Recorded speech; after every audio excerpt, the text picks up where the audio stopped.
Hello, my dear friends.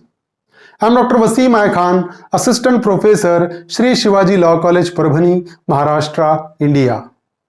So today's point of discussion will be section 216 to section 217 of Criminal Procedure Code 1973, which is a part and parcel of chapter of charge. So these two sections specifically deal with the concept of alteration of charge and what will be the consequences of alteration of charge. तो आज हम section 216 और section 217 CrPC का discuss करने वाले हैं जो deal करता है अल्टरेशन ऑफ चार्ज से, कि जब कभी भी चार्ज में किसी तरीके का कोई अल्टरेशन होगा, कोई एडिशन डिलीशन होगा, तो उसका प्रोविजन क्या होगा अल्टरेशन का और उसके कॉन्सिक्वेंसेस क्या होंगे अल्टरेशन के, ये दो सेक्शंस में आज हम डिस्कस करने वाले हैं। साथ ही साथ हम डिस्कस करेंगे इन सेक्शंस पर पूछा गए क्वेश्चन और ऐसे क्वेश्चन जो एग्जामिनर इन सेक्शंस पर पूछ सकता है। So let's start the topic.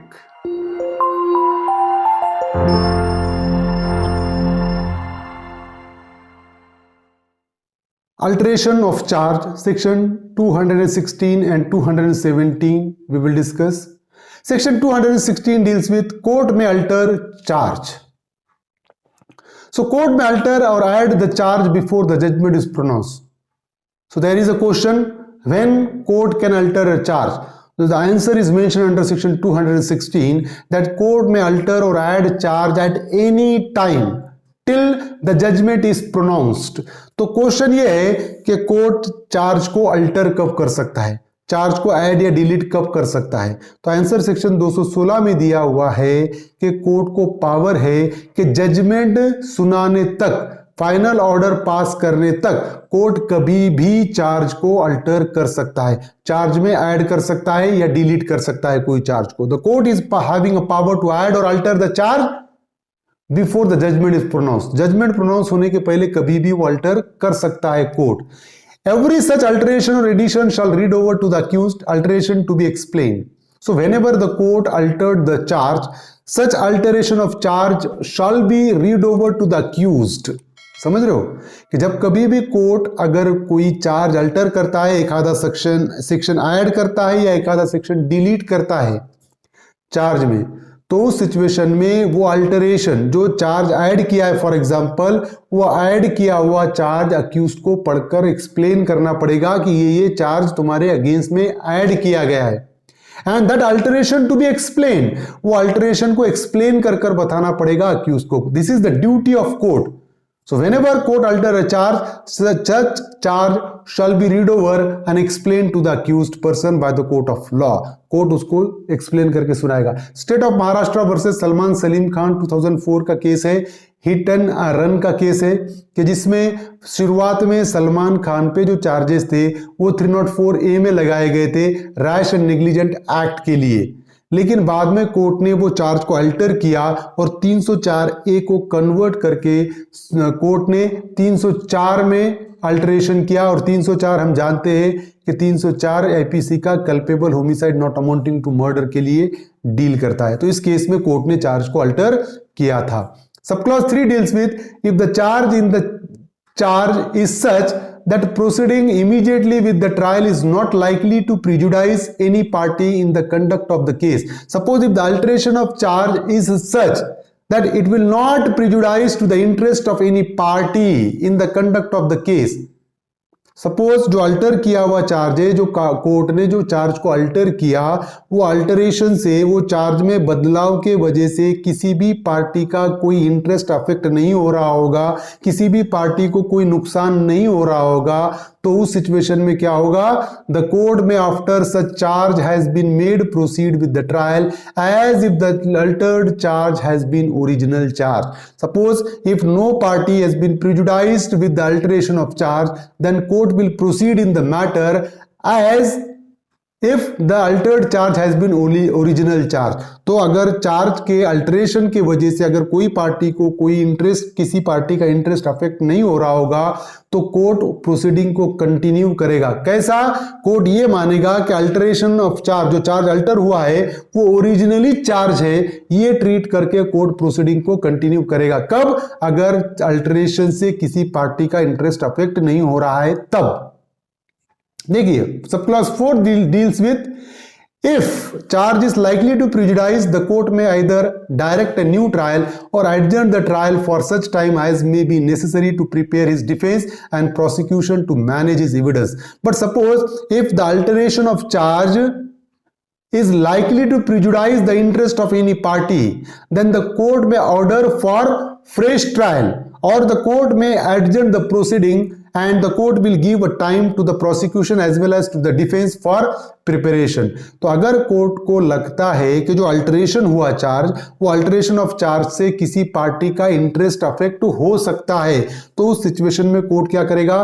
Court एक तो फ्रेश ट्रायल का ऑर्डर करेगा कि जो ट्रायल हो गया उसको खत्म करो और फ्रेश ट्रायल शुरू करो, या कोर्ट क्या करेगा? दूसरी चीज कोर्ट ये करेगा कि प्रोसिक्यूशन को डिफेंस को दोनों को टाइम देगा तैयारी के लिए, और उनका टाइम देने के बाद वो तैयार होने के बाद ट्रायल को कंटिन्यू करेगा, तब तक ट्रायल को रोक कर रखा जाएगा, एडजर्न करके रखा जाएगा। Sub clause 5 section 216, if because of alteration any previous sanction is necessary then court shall not proceed with the trial unless the sanction is obtained। तो अगर अल्टरेशन के लिए, अगर suppose if because of alteration any previous sanction is necessary, alteration की वजह से अगर किसी की प्रीवियस सैंक्शन अगर जरूरी है, तो उस सिचुएशन में कोर्ट तब तक आगे नहीं बढ़ेगा जब तक वो सैंक्शन ना ले ले। सेक्शन 216, सेक्शन 216 पे पूछा गया क्वेश्चन है महाराष्ट्र जुडिशियल एग्जामिनेशन 2012 में, any defect in charge can be cured by amending it in any case, cannot be cured if such amendment is likely to cause serious prejudice to the accused, can be cured by amending it though it causes prejudice to the accused, can be cured by amending it with a direction if retrial if such amendment is causing prejudice to the accused। तो अगर हम देखें तो यहाँ पर specific mention किया हुआ है कि किसी पार्टी के इंटरेस्ट को अफेक्ट होता है तो कोर्ट क्या करेगा? रीट्रायल का ऑर्डर भी कर सकता है। सब क्लॉज 4 में मेंशन किया हुआ है, तो option 4 is the correct one. Uttarakhand judicial examination 2016 में पूछा गया क्वेश्चन है, under code of criminal procedure 1973 charges में बी एडेड और अल्टर्ड अंडर सेक्शन 211, 212, 215, 216। तो अगर हम देखें तो 216 is the correct answer, option D. Now section 217, recall of witness when charge altered। So charge is altered, added after the commencement of trial. Suppose if the court altered or add a charge after the commencement of trial, अगर court किसी charge को alter करता है या कोई charge add करता है, कब? ट्रायल शुरू होने के बाद। तो उस सिचुएशन में क्या होगा? To recall or resummons and examine the witness unless the court reason to be recorded the prosecution and accused for the purpose of extension or delay the end of justice। समझ रहे हो? तो क्या होगा? Trial शुरू हुआ, witness को already examine कर चुके हैं कोर्ट में, लेकिन चार्ज अल्टर किया कोर्ट ने या चार्ज ऐड किया, तो वो अल्टरेशन के चलते, वो एडिशन के चलते कोर्ट क्या कर सकता है? विटनेस को रिकॉल कर सकता है, उनको रीसमन्स कर सकता है, उनको समन्स इशू कर सकता है फिर से। काय के लिए? उनको एग्जामिनेशन के लिए उनको कोर्ट में बुलाया जाएगा, विटनेस का जिनका ऑलरेडी एग्जामिनेशन हो चुका है, फिर से उनको कोर्ट में कोर्ट बुला सकता है मैजिस्ट्रेट, और उनका एग्जामिनेशन कंडक्ट कर सकता है। लेकिन अगर फॉर एग्जांपल कोर्ट को यह लगता है कि प्रोसिक्यूशन या अक्यूज्ड सिर्फ मैटर को डिले करने के लिए विटनेस को दोबारा बुलाना चाहते हैं, तो उस सिचुएशन में कोर्ट को पावर है कि वो समन्स भेजने की जो एप्लीकेशन है उसको रिजेक्ट भी कर सकता है। That is a power of court. Also to call any further witness whom the court may think to be material। जब अल्टरेशन होगा, जब एडिशन ऑफ चार्ज होगा, तो कोर्ट और कोई एविडेंस या और कोई विटनेसेस को भी कोर्ट में कॉल कर सकता है, जो कि अगर कोर्ट समझता है कि मटेरियल विटनेस है तो उस सिचुएशन में कोर्ट उनको भी कॉल कर सकता है कोर्ट में। In Mohanlal versus king emperor AIR 1924 का केस है।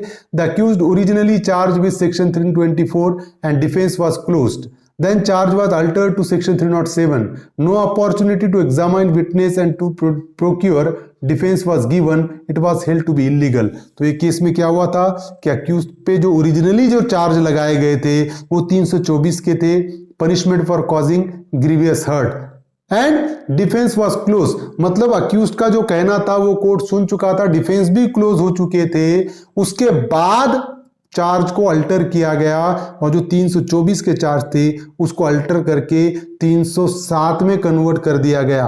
और 307 में कन्वर्ट करने के बाद ना तो अक्यूज्ड को अपॉर्चुनिटी दी गई है किसी विटनेस को एग्जामाइन करने की, ना तो डिफेंस प्रोड्यूस करने की अक्यूज्ड को अपॉर्चुनिटी दी गई थी इस केस में। तो यहां पर सुप्रीम कोर्ट ने ये डील किया कि it was held to be illegal, कि ये जो किया गया कोर्ट में अक्यूज्ड को अपॉर्चुनिटी नहीं गई, अल्टर्ड चार्ज पे दी नहीं गई अपॉर्चुनिटी, तो वो जो है वो इलीगल है, that alteration is a illegal one, ऐसा कोर्ट ने यहां पर डिक्लेयर किया है। So these are the section 216 and 217.